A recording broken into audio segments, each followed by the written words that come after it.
আল্লাহ রাব্বুল আলামিন ঈমানদারকে ডাক দিয়ে জানিয়েছেন, ওয়া'বুদু রাব্বাকুম ওয়াফআলুল খায়রা লাআল্লাকুম তুফলিহুন। হে পৃথিবীর ঈমানদারেরা, নবীজি বলেন, ইদা সাররাতকা হাসানাতুকা ওয়া সাআতকা সাজ্জিআতুকা ফাআনতা মুমিন। সাহাবী প্রশ্ন করলেন, হে নবী, আমার যে ঈমান আছে আমি কিভাবে এটা বুঝবো?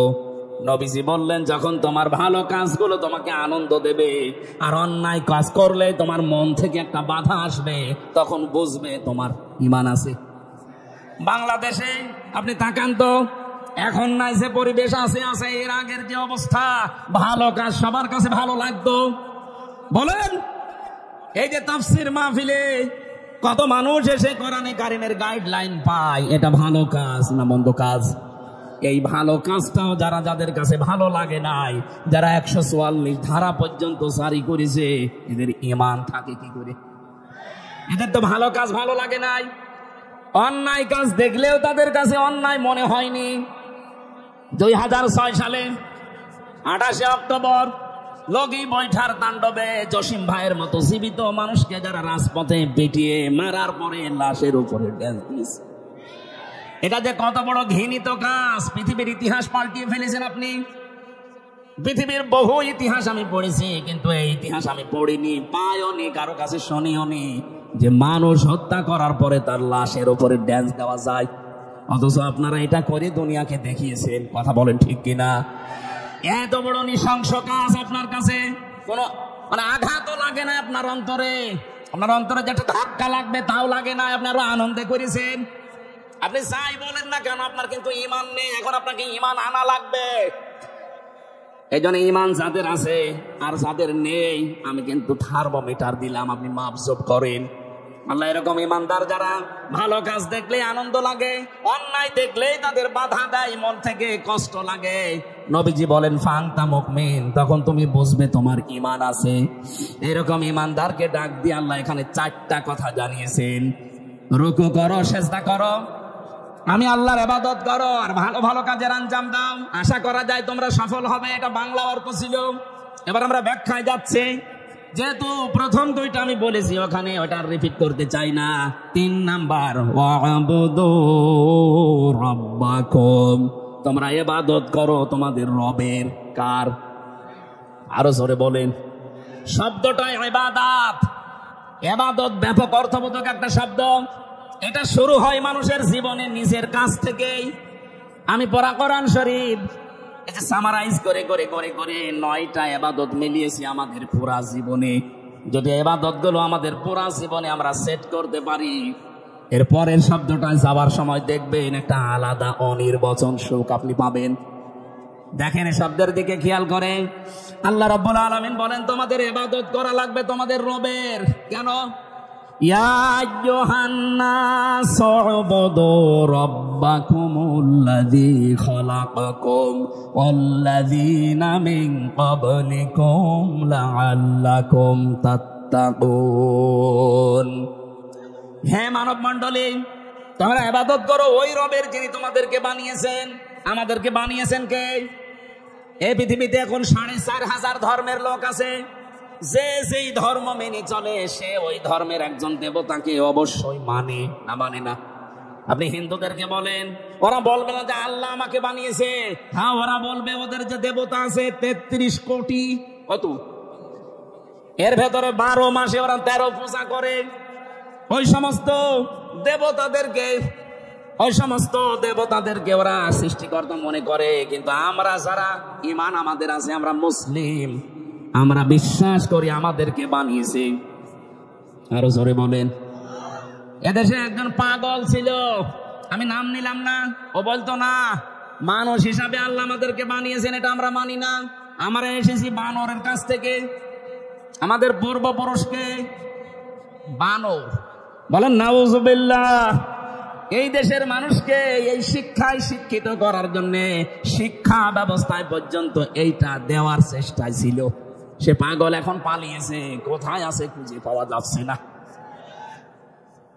ষাঁড়, ওর নাম ষাঁড় না, ষাঁড়। জাফর ইকবাল কি সুন্দর নাম দিয়েছেন।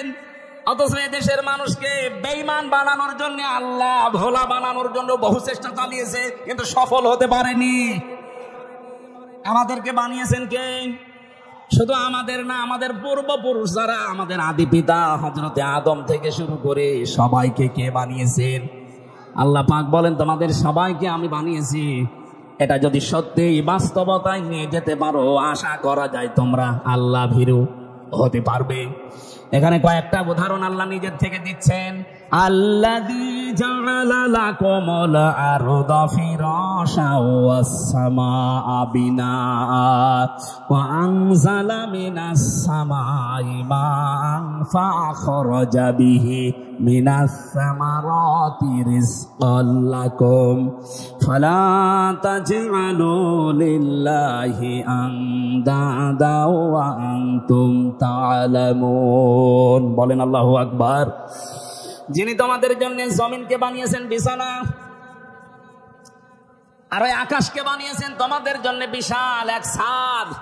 আকাশ থেকে তিনি পানি নাযিল করেন, এই বৃষ্টি অবতীর্ণ করা দায়িত্ব তার। পৃথিবীর কোন মানুষ সবাই মিলে যদি চেষ্টা করেন, এক ফোঁটা বৃষ্টি আকাশ থেকে নামাতে পারবেন না। এই ক্ষমতা আল্লাহ কাউকে দেয়নি। কৃত্রিম ভাবে হয়তো বৃষ্টি আসবে আপনার দ্বারা, তো আকাশ থেকে বৃষ্টি নাযিল করা এটা দায়িত্ব কার? কেন আমি করি জানো?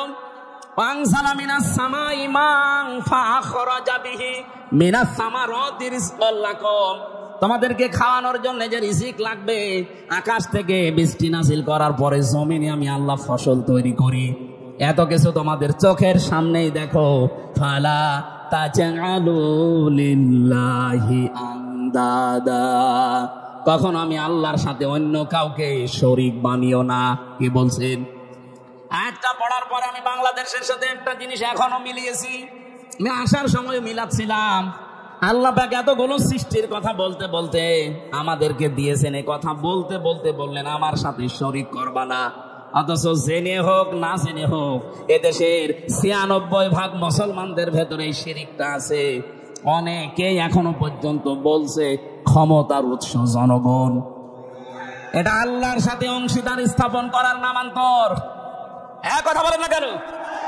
ক্ষমতার উৎসকে যারা এই কথা মানেন না, বিশ্বাস করেন না, যে মানুষগুলো বিশ্বাস করেন না ক্ষমতার উৎস আল্লাহ, তারা কিন্তু আল্লাহর সাথে শিরিক করছেন। আল্লাহর সাথে যারা শিরিক করে তারা হচ্ছে মুশরিক। এই কথা বলেন না কেন? জাতিকে আজ আবহমান কাল থেকে এই দেশে মুশরিক বানানোর জন্য সূক্ষ্ম সূক্ষ্ম কিছু ষড়যন্ত্র আছে, এখনো চলছে। এটা থেকে আমরা এই জাতিকে মুক্ত করতে চাই। আজকে থেকে যাদের এই ছোটখাটো বিশ্বাসী আছে, ক্ষমতার উৎস জনগণ, এক্ষুনি পাল্টাবেন, এক্ষুনি বিশ্বাস পাল্টান। এই বিশ্বাস নিয়ে আজকে বাড়ি যাওয়া লাগবে ক্ষমতার উৎসকে। আরে বেটারা, তোরা তো জানিস যে আমি সবকিছুর উপরে, এরপরও আমার সাথে অন্য কাউকে অংশীদার করিস কোন কারণে? ফালা তাজআলু লিল্লাহি আনদাদা, আমার সাথে অন্য কাউকে জড়বি না। এমনকি আরো কিছু শিরিক এই দেশে আছে, যারা আল্লাহর নামের সাথে অন্য কাউকে ডাকেন, এইটাও শিরিক। ওয়াদারুল্লাযীনা ইলহাদুনা ফি আসমাই, আল্লাহর নামকে তোমরা ইলহাদ করবা না, উল্টা পাল্টা করে ডাকবা না, পরিবর্ধন করে দিবা না। বাংলাদেশে বহু জেলাতে এখন এই জিকির হয়, আল্লাহ আল্লাহ আল্লাহ জিকির করার পরে ইয়া আলী বাবা, শাহ আলী বাবা, কেবলা বাবা, কেল্লা বাবা, ফতে বাবা। এগুলো চলছে না। এগুলো যে প্রকাশ্য শিরিক, আল্লাহর সাথে অন্য কাউকে জোড়া যাবে না। অথচ সুন্নি নাম নিয়ে আমার এই তাহিরি ভাইরা বহু মানুষকে বিভ্রান্ত করে জাহান্নামে নিয়ে যাচ্ছে। সতর্ক থাকা লাগবে না, এরা ঈমানকে বিক্রি করে ফেলছে। এরা নিজেরা তো জাহান্নামে যাচ্ছে, আপনাকেও নিয়ে যাওয়ার জন্য চেষ্টা চালাচ্ছে। ওরা গোপনে কত কিছু পায় আপনি জানেন না। সুতরাং আপনাদের রংপুর, রাজশাহী এই দুই বিভাগে এই সুন্নি নাম নিয়ে যারা মানুষকে প্রকাশ্য শিরিক করায়, তারা যেন আসতে না পারে। এই কথা বলুন। হযরতে ঈসা যাকে রুহুল্লাহ বলা হয়, আল্লাহর ফিকে দেওয়া রূহ, হযরতে আদম যাকে সফিউল্লাহ বলা হয়, হযরতে দাউদ আলাইহিস সালাম নবী আল্লাহ বলা হয়, ইব্রাহিম নবী খলিলুল্লাহ বলা হয়, ইসমাইল নবী জাবিউল্লাহ বলা হয়। এত বড় বড় পাওয়ারফুল নবীরা যদি আমাদের নবীকে পেয়ে যেতেন, তারা বলতেন লা তুমিনুন্না বিহি ওয়া লা তানসুরুন্না। লামে তাকিদ নুনে সাকিলা। আল্লাহ বলেন তাদের দ্বারা তাদের উপরে ঈমান আনা এবং তাকে সাহায্য করা, এই স্বীকৃতি আমি নিয়ে নিতাম এবং কি তারা স্বীকৃতিও দিত। এখান থেকে আমি যে শিক্ষাগুলো তাফসীর থেকে পেয়েছি, কোন মানুষ যদি আল্লাহর ঘোষণা দেয় কিন্তু রেসালাতের ঘোষণা না দেয়, ওই মানুষ কখনো কাঙ্ক্ষিত মানের আল্লাহর কাছে মনোনীত হতে পারে না। আর আল্লাহর কাছে যে মনোনয়ন পাবে না, সে জান্নাতেও যাবে না। আপনি এখনো আমার কথা ক্লিয়ার বোঝেননি আমি জানি, এই জন্য আরো একটি ভালো লাগবে।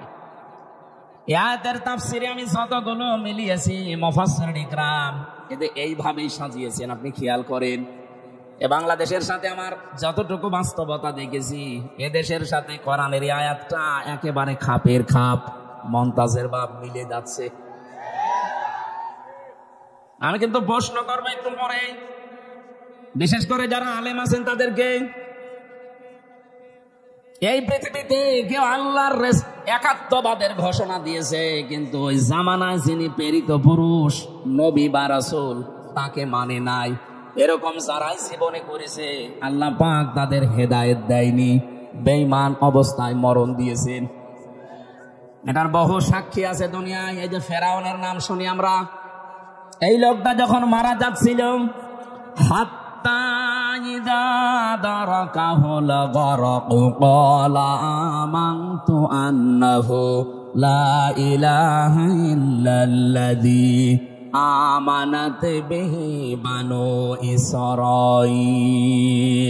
ইলা আখিরি আয়াত।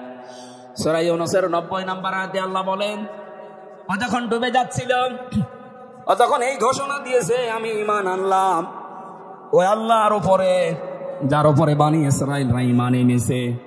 ওয়া আনা মিনাল মুসলিমিন, আমি তো মুসলমান। এরপরও ফেরেশতারা আমারে পানিতে চোবাই কেন? জবাব দিয়েছে মুফাসসিররা, খেয়াল করবেন আলেম ভাইরা, জবাব দিচ্ছেন মুফাসসির। ফেরাউনের মুখের উপরে জিবরাইল ফেরেশতা কাদা পর্যন্ত দিয়েছিল। এই কারণ সে আল্লাহর একাত্মবাদের ঘোষণাটা দিয়েছে, কিন্তু ওই জামানায় যিনি আল্লাহর পাঠানো প্রেরিত পুরুষ নবী আর রাসূল, তার নাম আমরা সবাই জানি, মুসা আলাইহিস সালাম। কথা বলেন না কেন? হযরতে মুসাকে সে কিন্তু স্বীকার করে নাই। ও যদি ওই সময় বলতো লা ইলাহা ইল্লাল্লাহ মুসা কালিমুল্লাহ, আল্লাহ ওরে মাফ করে দিত। কিন্তু রিসালাতের ঘোষণা দেয়নি, শুধু আল্লাহর একাত্মবাদের ঘোষণা দিয়েছে। আপনাকে যদি ইমানদার হতে হয়, অবশ্যই ওই জামানায় যিনি প্রেরিত পুরুষ থাকে তাকেও মেনে নেওয়া লাগবে। আমাদের এই জামানায় যিনি আল্লাহর পক্ষ থেকে প্রেরিত পুরুষ, কিয়ামত পর্যন্ত যার নাম আমরা জানি, মুহাম্মাদুর, আরো বলেন মুহাম্মাদুর, জবান খুলে বলেন মুহাম্মাদুর রাসূলুল্লাহ। আমি কেন বললাম বাংলার সাথে মিলে যায়? এই বাংলাদেশে বহু মানুষ আমরা দেখতে পাচ্ছি, এদেরকে যদি জিজ্ঞাসা করেন ওরা বলবে আমরা কি নামাজ পড়ি না, রোজা রাখি না, হজ করে এসেছি, আমরা দান সাদকা করি। এই যে চারটা কথা বললাম, নামাজ পড়া, রোজা রাখা, দান করা, সাদকা করা আর হজ করা, এই চারটা কাজ কার হুকুম? আরো জোরে বলেন। আপনি আল্লাহর কথা, আল্লাহর আইনগুলো মেনে নিচ্ছেন, কিন্তু আল্লাহ পাক এই জামানায় যাকে শেষ নবী করে পাঠালেন, প্রেরিত পুরুষ মুহাম্মাদুর রাসূলুল্লাহ, আপনি তার জীবন আদর্শ মানতে কথা বললেই মনে হয় যে আপনি মনে করেন রাজনীতি করছে। আরে ভাই, নবীজি নিজে প্রেসিডেন্ট ছিলেন, রাজনীতি না করলে উনি প্রেসিডেন্ট হলেন কি করে? আমাদের যিনি প্রেসিডেন্ট আছেন চুপ্পু মিয়া, উনি কয়েকদিন আগেই ঘোষণা দিয়েছে, আমাকে ঠেলা দিয়ে ফেলে দেওয়া যাবে না, আমি রাজপথ থেকে উঠে এসেছি। তার মানে রাজনীতি না করলে আপনি রাষ্ট্রনায়ক হতে পারবেন না। কথা বলেন না কেন? নবীজি অবশ্যই রাজনীতি করেছেন, নাই তো রাষ্ট্রনায়ক হলেন কি করে? এই ছোট কথাটা আপনার কাছে আসে না কোন কারণে? আমি জানি আপনি এই কথা যদি মেনে নিতেন, তাহলে রাসূলের জীবনী 13 বছর বললে অনেকের কাছে ভালো লাগে, কান্নাকাটি করে মক্কার জীবনটা। কিন্তু যখনই তার কাছে মদিনার জীবন সম্পর্কে তথ্য দেওয়া হয়, ওই মানুষগুলো তখন হয় রাজনীতি মনে করে, নাই দুনিয়ার কাজ মনে করে চলে যায়। আমি কথা যেটা বোঝানোর জন্য পর্যন্ত আসলাম, আমি আশা করছি আপনি বুঝে ফেলেছেন। আপনি আল্লাহর হুকুম মানেন, আমি দেখতে পাচ্ছি আপনি নামাজ পড়েন, রোজা রাখেন, হজ করে এসেছেন, দান সাদগাও করেন, মসজিদ মাদ্রাসার সভাপতি সেক্রেটারি বসে আছেন। কিন্তু যখনই রাসূলুল্লাহর জীবনী সম্পর্কে বলা হয় যে রাসূলকেও মানা লাগবে, শুধু 13 বছর না, পুরা 23 বছর। কথা বলেন না কেন? 40 থেকে 63, এই 23 বছরের পুরা জীবনী আপনাকে মানা লাগবে।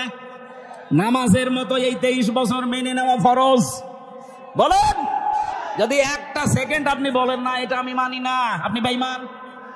কারণ আপনিও হযরতে মুসা আলাইহিস সালামকে অস্বীকার করছেন, মুহাম্মদুর রাসূলুল্লাহকেও অস্বীকার করছেন। আমি আশা করি আপনি কথা বুঝেছেন। যে মানুষগুলো আজ আল্লাহ একজন আছে কথা বলে, কিন্তু তার প্রেরিত পুরুষকে মানে না, তার আদর্শের কথা বলতে গেলেই রাজনীতি মনে করে চলে যায়, তার মরণ হবে ফেরাউনের মতো। এবার যান, কোথায় যাবেন নিয়ে যান। এ মাহফিল হয়ে গেছে, যা বললাম বোঝার মতো শক্তি থাকে আপনার। এ মাহফিল হয়ে গেছে। আজ বাংলায় বহু মানুষ এই চরিত্রের আমরা দেখতে পাচ্ছি। আল্লাহর কথা বললে মেনে নেয়, কিন্তু রাসূলুল্লাহর জীবন চরিত্র বললেই ওর কাছে রাজনীতি মনে হয়। কসম করে বলছি, আপনার মরণ হবে ফেরাউনের মতো। আপনি ওকে ফেরাউনের মতো সটকি হয়ে থাকতে চান? বলুন। আল্লাহ পাক ওকে ডাক দিয়েছিলেন আল আন, এখন আকাদ সাইতা ক্বাবলু ওয়া কুনতা মিনাল মুফসিদিন।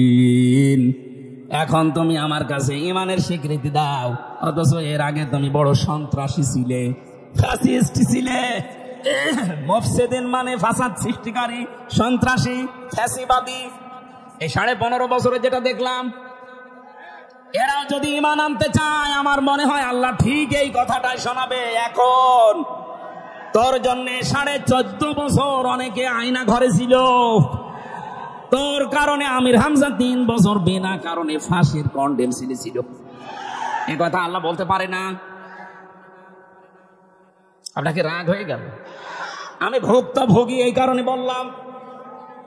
আমি যখন নিজে দেখেছি ওই মাটির নিচে এত বড় বড় নখ হয়ে গেছে এক একজনের, চুল দাড়ি গোপ মনে হচ্ছে জঙ্গল থেকে বেরিয়ে আসতেছে। রাতের বেলা যখন নিয়ে আমাকে ঘরের ভেতরে নিয়ে যেত, রাত 11টা, 11:30, 12টার সময় নিয়ে যেত কারারক্ষী যারা দায়িত্বে আছে ওখানে, জিজ্ঞাসা করতাম ভাই কয়টা বাজে, কারণ আমরা জানতাম না যে এটা কোন মাস কোন বছর। এমনও মানুষ ওখানে আছে 14 বছর পড়ে আছে। আপনি ভাবতে পারেন একটা কবরের মতো জায়গায় জিন্দা মানুষ 8 বছর 10 বছর 14 বছর পরে বেরিয়ে আসতেছে। ও জানে না যে এখন কোন বছর চলছে, ও জানে না কোন মাস চলছে, তাও জানে না কোন বছর চলছে, ওর জানা নেই কয়টা বাজে কি বার আজকে, কিছু জানে না। এমন একটা জায়গায় আপনি 5 দিন যদি থাকতে পারেন, আপনাকে আমি পুরস্কার দেব। অথচ 14 বছর একটা মানুষ, এত বড় বড় আঙ্গুল নখ হয়ে গেছে, ওরা দেওয়ালের সাথে খুশিয়ে খুশিয়ে লিখতো যে ভাই যদি বাইরে যেতে পারেন এই নাম্বারটায় জানাবেন যে আমি বেঁচে আছি।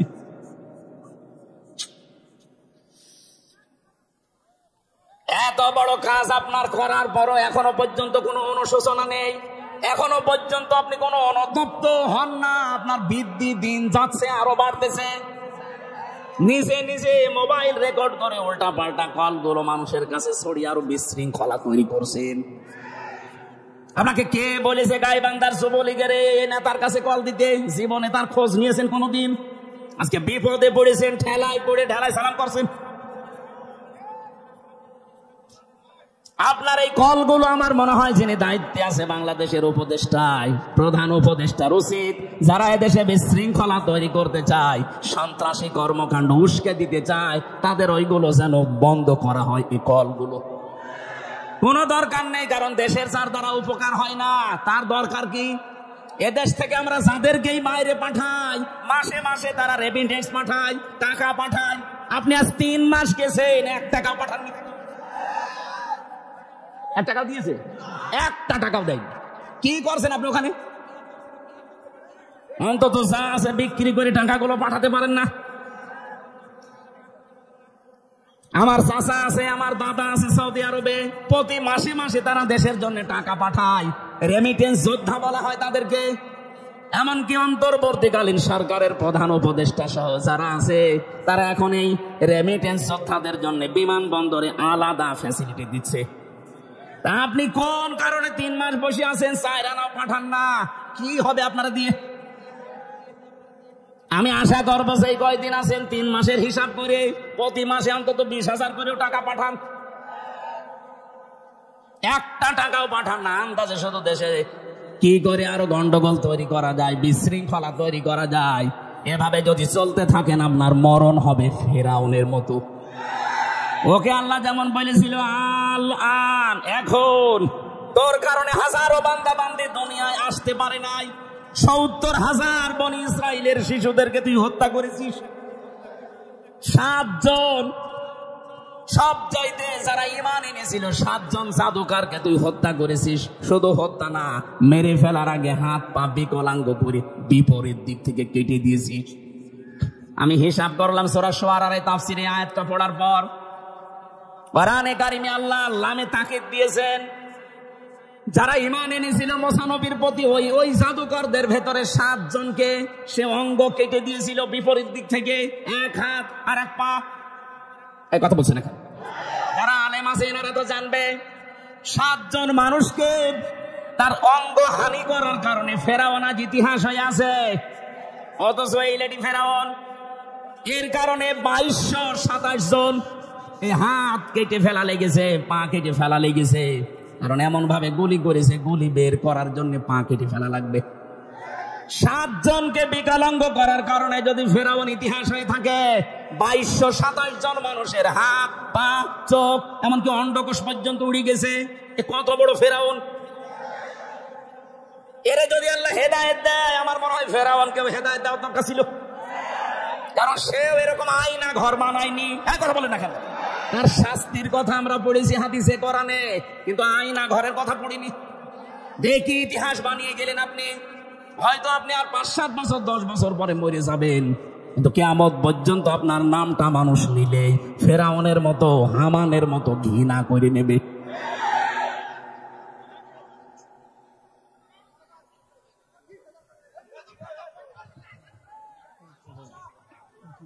এখান থেকে আমাদের শিক্ষার বিষয়টা যেহেতু রেকর্ড হয়ে ছড়িয়ে যাচ্ছে তামাম দুনিয়ায়, পৃথিবীর এই ময়দানে বিশেষ করে বাংলাদেশে কেউ যেন অত্যাচারী আর না হয়। সামনে যারা আসবে তারা যদি চেয়ারে বসে আবার ওদের মতো অত্যাচার করে, এ বাংলার জনগণ তাদেরকে এরকম জুতা পিটা করে বিদায় দেবে। সামনে এরকম পরিবেশ যদি আসে, জুতা পিটা করতে রাজি আছেন তো? কারা আছেন দেখে লিল্লাহে তাকবীর। আলহামদুলিল্লাহ। হ্যাঁ, আওয়াজ বন্ধ করেন। কথা অনেক গুরুত্বপূর্ণ কথা আছে সামনে। আমি আজকে দিনের বেলায় নীলফামারী ছিলাম, ওখানে আয়াতটা শেষ করতে পারিনি। ওই কথাগুলো আজকে এখানে শেষ করবো ইনশাল্লাহ। আজকে আমার তেলাওয়াতকৃত আয়াত ওই জায়গায় ছিল সূরা হজের 77 নম্বর আয়াত। কত? এই আয়াতটার প্রথম 2 ভাগের কিছু ইঙ্গিত দিয়েছিলাম। ওয়ারকাউ ওয়াসজুদু, রুকু করো সিজদা দাও। 3 নাম্বার শব্দটা ওখানে বলতে পারি নাই।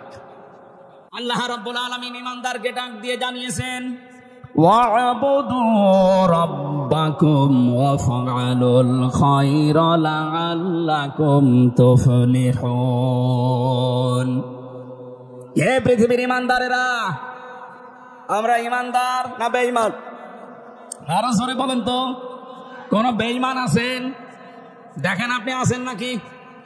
না, আমি বলছি দেখেন, একটা থার্মোমিটার আছে ঈমান মাপার। নবীজি বলেন ইদা সাররাতকা হাসানাতুকা ওয়া সাআতকা সাজ্জিআতুকা ফাআনতা মুমিন।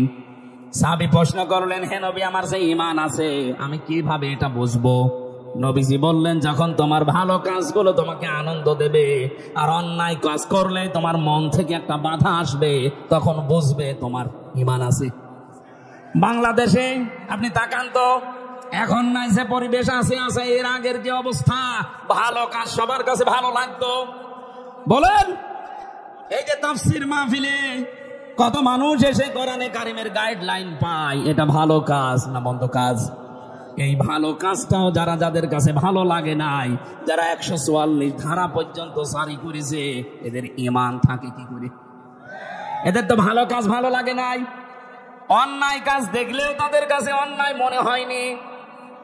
2006 সালে 28 অক্টোবর লগি বৈঠার তাণ্ডবে জসিম ভাইয়ের মতো জীবিত মানুষকে যারা রাজপথে পিটিয়ে মারার পরে লাশের উপরে দিয়েছে, এটা যে কত বড় ঘৃণিত কাজ! পৃথিবীর ইতিহাস পাল্টিয়ে ফেলেছেন আপনি। পৃথিবীর বহু ইতিহাস আমি পড়েছি, কিন্তু এই ইতিহাস আমি পড়িনি, পাইওনি, কারো কাছে শুনিওনি যে মানুষ হত্যা করার পরে তার লাশের উপরে ড্যান্স দেওয়া যায়। অথচ আপনারা এটা করে দুনিয়াকে দেখিয়েছেন। কথা বলেন ঠিক কিনা? এত বড় নৃশংস কাজ আপনার কাছে কোনো আঘাতও লাগে না আপনার অন্তরে? আপনার অন্তরে যে একটু ধাক্কা লাগবে তাও লাগে না? আপনি আরো আনন্দে করেছেন। আপনি যাই বলেন না কেন, আপনার কিন্তু ঈমান নেই। এখন আপনাকে ঈমান আনা লাগবে। এই জন্য ঈমান যাদের আছে আর যাদের নেই, আমি কিন্তু থার্মোমিটার দিলাম, আপনি মাপজোপ করেন। আল্লাহ এরকম ঈমানদার যারা ভালো কাজ দেখলে আনন্দ লাগে, অন্যায় দেখলেই তাদের বাধা দেয়, মন থেকে কষ্ট লাগে। নবীজি বলেন ফাংতা মুমিন, তখন তুমি বুঝবে তোমার ঈমান আছে। এরকম ঈমানদারকে ডাক দিয়ে আল্লাহ এখানে 4টা কথা জানিয়েছেন। রুকু করো, সেজদা করো, আমি আল্লাহর ইবাদত করো, আর ভালো ভালো কাজের আঞ্জাম দাও, আশা করা যায় তোমরা সফল হবে। এটা বাংলা অর্থ ছিল। এবার আমরা ব্যাখ্যায় যাচ্ছি। যেহেতু প্রথম 2টা আমি বলেছি, ওখানে ওটা রিপিট করতে চাই না। 3 নাম্বার, ওয়াবুদু রাব্বাকুম, তোমরা ইবাদত করো তোমাদের রবের। কার? আরো জোরে বলেন। শব্দটাই ইবাদত। ইবাদত ব্যাপক অর্থবোধক একটা শব্দ। এটা শুরু হয় মানুষের জীবনে নিজের কাছ থেকেই। আমি পড়া কোরআন শরীফ এই যে সামারাইজ করে করে করে করে 9টা ইবাদত মিলিয়েছি আমাদের পুরা জীবনে। যদি ইবাদত গুলো আমাদের পুরা জীবনে আমরা সেট করতে পারি, এর পরের শব্দটায় যাওয়ার সময় দেখবেন একটা আলাদা অনির্বচন সুখ আপনি পাবেন। দেখেন এই শব্দের দিকে খেয়াল করে। আল্লাহ রাব্বুল আলামিন বলেন তোমাদের ইবাদত করা লাগবে তোমাদের রবের। কেন? ইয়া আইয়ুহান নাস উবুদু রাব্বাকুমুল্লাযী খালাকাকুম ওয়াল্লাযীনা মিন ক্বাবলিকুম লাআল্লাকুম তাত্তাকুন। হে মানব মণ্ডলী, তোমরা ইবাদত করো ওই রবের যিনি তোমাদেরকে বানিয়েছেন। আমাদেরকে বানিয়েছেন কে? এই পৃথিবীতে এখন 4,500 ধর্মের লোক আছে। যে সেই ধর্ম মেনে চলে, সে ওই ধর্মের একজন দেবতাকে অবশ্যই মানে না। মানে না? আপনি হিন্দুদেরকে বলেন, ওরা বলবে না যে আল্লাহ আমাকে বানিয়েছে। হ্যাঁ, ওরা বলবে ওদের যে দেবতা আছে 33 কোটি। কত? এর ভেতরে 12 মাসে ওরা 13 পূজা করে। ওই সমস্ত দেবতাদেরকে ওরা সৃষ্টিকর্তা মনে করে। কিন্তু আমরা যারা ঈমান আমাদের আছে, আমরা মুসলিম, আমরা বিশ্বাস করি আমাদেরকে বানিয়েছে। আরো জোরে বলেন। এদেশে একজন পাগল ছিল, আমি নাম নিলাম না, ও বলতো না মানুষ হিসাবে আল্লাহ আমাদেরকে বানিয়েছেন, এটা আমরা মানি না। আমরা এসেছি বানরের কাছ থেকে। আমাদের পূর্বপুরুষকে বানর বলেন, নাউজুবিল্লাহ। এই দেশের মানুষকে এই শিক্ষায় শিক্ষিত করার জন্য শিক্ষা ব্যবস্থায় পর্যন্ত এইটা দেওয়ার চেষ্টায় ছিল। সে পাগল এখন পালিয়েছে, কোথায় আছে খুঁজে পাওয়া যাচ্ছে না। ষাঁড়, ওর নাম সার না, ষাঁড়। জাফর ইকবাল কি সুন্দর নাম দিয়েছেন। অথচ এদেশের মানুষকে বেঈমান বানানোর জন্য, আল্লাহ ভোলা বানানোর জন্য বহু চেষ্টা চালিয়েছে, কিন্তু সফল হতে পারেনি। আমাদেরকে বানিয়েছেন কে? শুধু আমাদের না, আমাদের পূর্বপুরুষ যারা, আমাদের আদি পিতা হযরতে আদম থেকে শুরু করে সবাইকে কে বানিয়েছেন? আল্লাহ পাক বলেন তোমাদের সবাইকে আমি বানিয়েছি। এটা যদি সত্যি বাস্তবতায় নিয়ে যেতে পারো, আশা করা যায় তোমরা আল্লাহ ভীরু। হতে পারবে। এখানে কয়েকটা উদাহরণ আল্লাহ নিজের থেকে দিচ্ছেন। আল্লাযী জাআলা লাকুমুল আরদা ফিরাশা ওয়াস সামাআ বিনাআ ওয়া আনজালা মিনাস সামাই মা'আন ফাআখরাজা বিহি মিনাস সামারাতি রিজকাল লাকুম ফালা তাজআলু লিল্লাহি আনদাদা ওয়া আনতুম তা'লামুন। বলেন আল্লাহু আকবার। যিনি তোমাদের জন্য জমিনকে বানিয়েছেন বিছানা,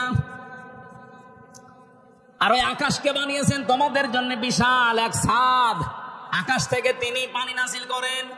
এই বৃষ্টি অবতীর্ণ করা দায়িত্ব তার। পৃথিবীর কোন মানুষ সবাই মিলে যদি চেষ্টা করেন, এক ফোঁটা বৃষ্টি আকাশ থেকে নামাতে পারবেন না। এই ক্ষমতা আল্লাহ কাউকে দেয়নি। কৃত্রিম ভাবে হয়তো বৃষ্টি আসবে আপনার দ্বারা, তো আকাশ থেকে বৃষ্টি নাযিল করা এটা দায়িত্ব কার? কেন আমি করি জানো? আনজালা মিনাস সামাই মা'আন ফাআখরাজা বিহি মিনাস সামারাতি রিজকাল লাকুম। তোমাদেরকে খাওয়ানোর জন্য যে রিজিক লাগবে, আকাশ থেকে বৃষ্টি নাযিল করার পরে জমিনে আমি আল্লাহ ফসল তৈরি করি। এত কিছু তোমাদের চোখের সামনেই দেখো। ফালা তাজআলু লিল্লাহি আনদাদা, তখন আমি আল্লাহর সাথে অন্য কাউকে শরীক বানিও না। কি বলছেন? আয়াতটা পড়ার পরে আমি বাংলাদেশের সাথে একটা জিনিস এখনো মিলিয়েছি। আমি আসার সময় মিলাচ্ছিলাম। আল্লাহ পাক এতগুলো সৃষ্টির কথা বলতে বলতে আমাদেরকে দিয়েছেন, এ কথা বলতে বলতে বললেন আমার সাথে শরীক করবা না। অথচ জেনে হোক না জেনে হোক এদেশের ৯৬% মুসলমানদের ভেতরে এই শিরকটা আছে। অনেকেই এখনো পর্যন্ত বলছে ক্ষমতার উৎস জনগণ। এটা আল্লাহর সাথে অংশীদার স্থাপন করার নামান্তর। কথা বলেন না কেন? ক্ষমতার উৎসকে যারা এই কথা মানেন না, বিশ্বাস করেন না, যে মানুষগুলো বিশ্বাস করেন না ক্ষমতার উৎস আল্লাহ, তারা কিন্তু আল্লাহর সাথে শিরিক করছেন। আল্লাহর সাথে যারা শিরিক করে তারা হচ্ছে মুশরিক। এই কথা বলেন না কেন? জাতিকে আবাহমান কাল থেকে এই দেশে মুশরিক বানানোর জন্য সূক্ষ্ম সূক্ষ্ম কিছু ষড়যন্ত্র আছে, এখনো চলছে। এটা থেকে আমরা এই জাতিকে মুক্ত করতে চাই। আজকে থেকে যাদের এই ছোটখাটো বিশ্বাসে আছে, ক্ষমতার উৎস জনগণ, এক্ষুনি পাল্টাবেন, এক্ষুনি বিশ্বাস পাল্টান। এই বিশ্বাস নিয়ে আজকে বাড়ি যাওয়া লাগবে ক্ষমতার উৎসকে।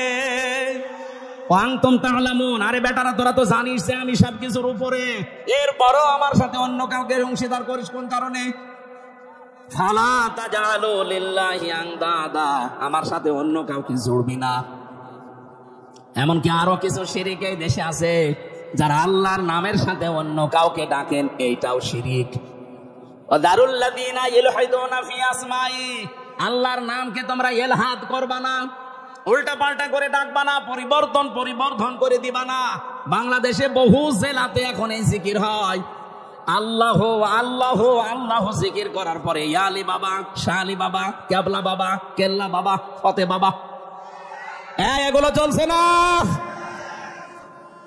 এগুলো যে প্রকাশ্য শিরিক, আল্লাহর সাথে অন্য কাউকে জোড়া যাবে না। অথচ সুন্নি নাম নিয়ে আমার এই তাহিরি ভাইরা বহু মানুষকে বিভ্রান্ত করে জাহান্নামে নিয়ে যাচ্ছে। সতর্ক থাকা লাগবে না, এরা ঈমান যে বিক্রি করে ফেলছে, এরা নিজেরা তো জাহান্নামে যাচ্ছে, আপনাকেও নিয়ে যাওয়ার জন্য চেষ্টা চালাচ্ছে। ওরা গোপনে কত কিছু পায় আপনি জানেন না। সুতরাং আপনাদের রংপুর, রাজশাহী এই দুই বিভাগে এই সুন্নি নাম নিয়ে যারা মানুষকে প্রকাশ্য শিরিক করায়, তারা যেন আসতে না পারে। কথা বলেন। এরকম প্রতিটি জেলাতে আওয়াজ তুলবেন, আল্লাহর নামের সাথে যারা অন্য কাউকে ডাকো, এটা শিরিক। দলিল দেবেন সূরা ফুরকানের 68 নম্বর আয়াতের প্রথম অংশে, লিখে নেন এটা। সূরা ফুরকান 19 নম্বর পারা, 4 নম্বর পৃষ্ঠা, 12 নম্বর লাইনে 68 নম্বর আয়াতের প্রথম অংশে আছে, ওয়াল্লাযীনা লা ইয়াদউনা মা'আল্লাহি ইলাহান আখারা, আল্লাহর সাথে যাতে অন্য কাউকে যে ডাকে তার শাস্তি হবে ডবল। কয়টা? এরপরের আয়াতে আল্লাহ জবাব দিয়েছেন, ইদাফ লাহুল আযাব, ইদাফ লাহুল আযাব ইয়াউমাল কিয়ামাহ, কিয়ামতের দিন তাদের শাস্তি হবে ডবল। সুতরাং এই কাজে বুঝে করেন আর না বুঝে করেন, আজকে থেকেই ফিরে আসবেন। আল্লাহর সাথে এই তাহেরির মতো অন্য কাউকে আর ডাকা। আরো জোরে বলেন। অনেকে বলেন হুজুর নাম ধরলেন, আরে ভাই নাম না ধরলে তো আপনি টের পাবেন না। ওরা যে জাতিকে শিরিক করে মুশরিক বানাচ্ছে, নাম ধরবো না করবো কি? আজকে থেকে সিদ্ধান্ত নেবেন আমি আল্লাহ বাদে অন্য কাউকে ক্ষমতার উৎস মানি না। যদি কোন দল এটা বিশ্বাস করে ওই দলে আমি নেই। এটা কি শুধু সামিয়ানার নিচে না? মানে সামিয়ানার নিচ থেকে আপনি নিয়ে যাবেন না। হয়তো জিকিরের বেলায় আপনি আল্লাহ বাদে অন্য কারো নামে আল্লাহ বাবা, ফতে বাবা, ইয়ালি বাবা জিকির করবেন না, কিন্তু ক্ষমতার উৎস জনগণ এইটা আপনি পাল্টাতে পারেন না। কি হয়েছে বলেন তো? আপনাকে মিথ্যা মনে হচ্ছে? কোরআনের কথা শোনার পরে যাদের মিথ্যা মনে হয় তারা কিয়ামতে যখন জাহান্নামের গেট দিয়ে ঢুকবে, ফেরেশতারা বলবে কি তোমাদের কাছে কোনো নবী রাসূল যায়নি? আলেম ওলামা যে এই কথা কি তোমাদের বোঝায়নি যে ক্ষমতার উৎস আল্লাহ? এই কথা বোঝায়নি? তারা বলবে হ্যাঁ বলেছিল। ক্বালু বালা قد جاءنا نذير فكذبنا وقلنا ما نزل الله من شيء। আমাদের কাছে সতর্ককারী হামজা এসেছিল, আমাদের কাছে সতর্ককারী মাওলানা আব্দুস সাত্তার এসেছিল, কিন্তু মনে মনে হতো যে না এরকম কিছু আল্লাহ নাজিল করেনি, ও মনে হয় মিথ্যা কথা বলছে। এরকম মানুষ দেশে নেই। কথা বলে না কেন? আমি যেগুলো বলছি যদি অথেন্টিক মনে না হয়, কোন আলেমকে আপনি জিজ্ঞাসা করবেন, তুলে নিয়ে যান মোবাইলে। আল্লাহর সাথে যারা তাহেরি ভাইয়ের মতো অন্য কাউকে ডেকে জিকির করছেন, সে সুন্নি নাম নেন, গরম সুন্নি, ঠান্ডা সুন্নি, মিঠা সুন্নি, যাই বলেন আপনি জাহান্নামী, আপনার শাস্তি ডবল হবে। আল্লাহর সাথে অন্য কাউকে ডাকা।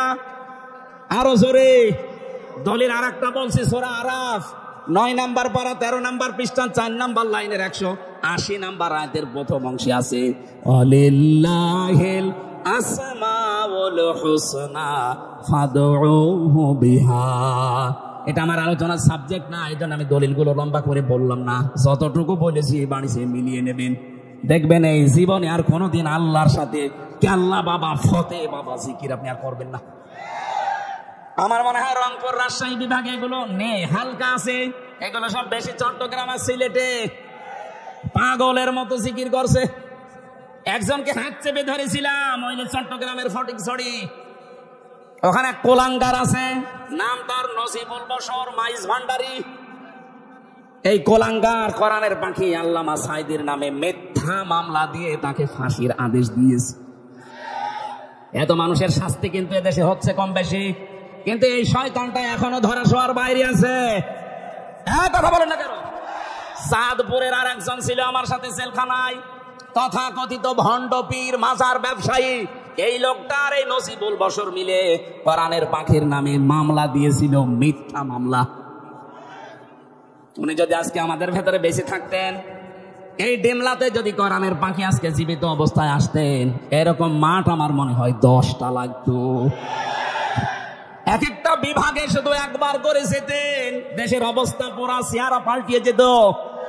জালেমরা জেনে শুনে কায়দা করে ইনজেকশন দিয়ে মেরে ফেলেছে। এই কথা বলে না কেন? যাদের কারণে এই কাজ ঘটেছে, আমরা চাই এই দুই কোলাঙ্গারের ফাঁসি এই জমিনে হোক।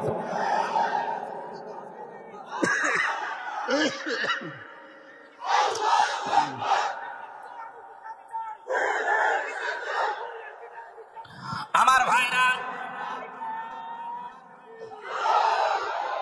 ইবাদত করা লাগবে আল্লাহর। প্রথম নম্বরে ইবাদত শুরু করবে তার ইমানদার বান্দা বান্দিরা তার ব্যক্তিগত জীবন দিয়ে। কোন জীবনে? প্রথম আয়াতের দলিল বলছে এবার সূরা মায়েদা 7 নাম্বার পারা 4 নাম্বার পৃষ্ঠার 4 নাম্বার লাইনের 105 নাম্বার আয়াতে আছে, আপনি যে ব্যক্তিগত জীবনের ইবাদত শুরু করবেন কি করে? আল্লাহ রাব্বুল আলামিন বলেন ইয়া আইয়ুহাল্লাযীনা আমানু আলাইকুম আনফুসাকুম লা ইয়াদুররুকুম মান দাল্লা ইযা হাতাদাইতুম ইলাল্লাহি মারজিউকুম জামিআন ফায়ুনাব্বিয়ুকুম বিমা কুনতুম তা'মালুন। বলেন আল্লাহু আকবার। খুব খেয়াল করে শুনবেন, ইবাদত শুরু হচ্ছে এবার। প্রথমেই শুরু হবে ইবাদত আপনার ব্যক্তি জীবন থেকে। ও হে ইমানদারেরা, আগে নিজেকে নিজে সংশোধন করো, নিজেকে আগে নিজে পাল্টাও। আজকে এখান থেকে আপনি নিজেকে শুরু করবেন ইবাদতেই নিয়ে আসার। ইবাদত মানে শুধু বসে বসে হু হু করা না, আজ নিজেকে পাল্টাতে হবে। নিজেদের বিশ্বাস, আকীদা, নিজেদের ঈমান যা আছে উলট পালট এক্ষুনি সংশোধন করা লাগবে। কোন মানুষ যখন নিজেকে পাল্টাতে আরম্ভ করে, এইরকম পবিত্র অবস্থায় যখন বিছানায় পড়ে মরণের বিছানায় কাতরাবে, ফেরেশতারা আসবে। এই তথ্যটা আছে সূরা নাহলের 32 নম্বর আয়াতে, আল্লাযীনা তাতাওয়াফাহুমুল মালাইকাতু তাইয়্যিবিনা ইয়াকুলুনা সালামুন আলাইকুম উদখুলুল জান্নাতা বিমা কুনতুম তা'মালুন। যখন আপনার বিশ্বাস, আপনার আকীদা, আপনার সবকিছু, পোশাক পরিচ্ছদ, সমাজনীতি, অর্থনীতি, জীবনও পরিষ্কার পরিচ্ছন্ন, এমনকি পবিত্র অবস্থায় যখন আপনি আল্লাহর কাছে ধরা দেবেন, ফেরেশতারা এসে বলবে, আল্লাহর বান্দা শান্তি তোমার উপরে, ওই যে প্রবেশ করো জান্নাতে, যার কাজ তুমি দুনিয়ায় করেছিলে। আমাদের জীবনটা আমরা এমন ভাবে আল্লাহর দরবারে উপস্থাপন করতে চাই যে জীবনের দিকে তাকিয়ে আমার আল্লাহ নিজের ইচ্ছায় যেন মাফ করে দেয়। এই আয়াতের তাফসীর আর তাফসীরে আমি পড়েছি, যার জীবনটা আল্লাহর কাছে পছন্দ হবে, পবিত্র করার চেষ্টায় যে থাকবে, এই লোকটাকে কিয়ামতে আল্লাহ যখন হাজির করবেন, তখন সবার সামনে বিচার না করে নিজে একটা কুদরতি চাদর দিয়ে ঢেকে নেবেন বান্দাকে।